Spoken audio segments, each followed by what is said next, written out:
A Moline theater is stepping into a new era. This right here is the Spotlight Theater. It's on 7th Avenue in Moline. The building is almost a century old, but for the last 7 years, it's taken on a new life as a theater. And now the theater's operators have reached another huge milestone. After leasing the space since 2018, Spotlight Theater founders Brent and Sara Tubbs officially own the property. It's why the Tubbs family joins us now here on The Current. Thanks for being here, guys. Thanks for having us. Why don't we start with the Spotlight for people that have never been? What is it like inside? Well, it's just this gorgeous building, and it just kind of continues on and on and on. And there's more in there than you would even imagine. For our part, we have a 600-seat theater that, as you know, we run musicals out of, kids' classes, and all that stuff. There is also a 140-seat event space down below where Comedy Sports performs out of. I mean, there's yoga classes, there's a full-size kitchen, there's Quad City music therapy, yeah. You guys got a little bit of everything there. Yeah. And I do want to point this out. I think this is so fascinating. Behind your stage, tell me about the pulley system that you have. Oh yes, our fly system. Yeah, that was original with the building, and there's a lot of hand-painted drops that were actually left from the Mason group that was in there before us, and it's pretty extravagant and a lot to look at. Is that how you guys still lower like your backdrops for your performances now? Yeah, so someone is standing up in this balcony, stage left. And they're actually pulling ropes, which brings our drops down and up. So it's pretty incredible. And the drops are beautiful. We've used them in several shows. So, yeah. Well, the video that they're the ropes right there. Yeah, there they are. I was going to say, the video we're showing is from when you guys first opened in 2018. Bring me back to then. Wow. You started off as leasers. How do you get to here today?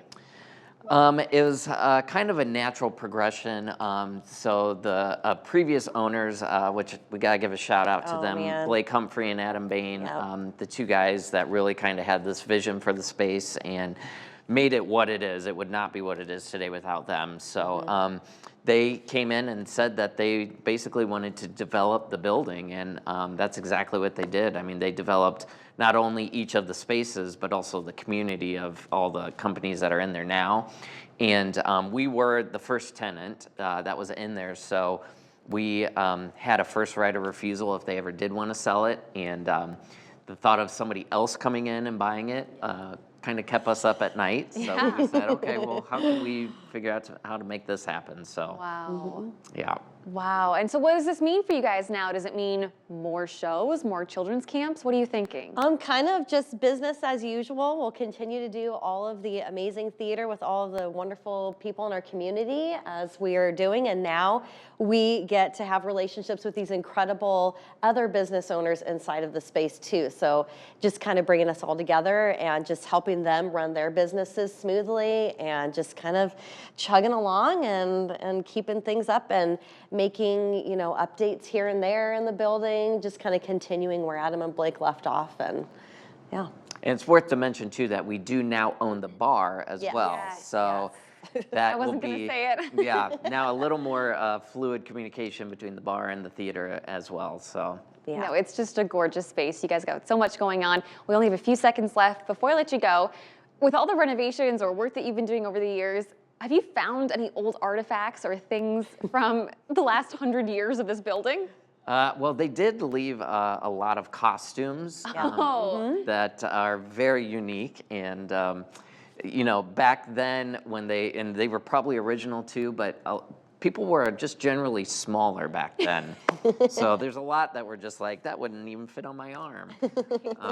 But yeah, that's I guess the kind of the most unique thing. We have a lot of really cool handmade vintage costumes, that are pretty neat. Yeah.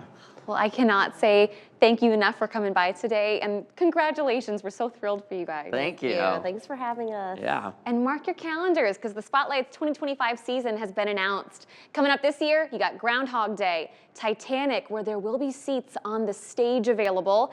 Bring It On, The Play That Goes Wrong, Young Frankenstein, and then finally Cinderella this coming December.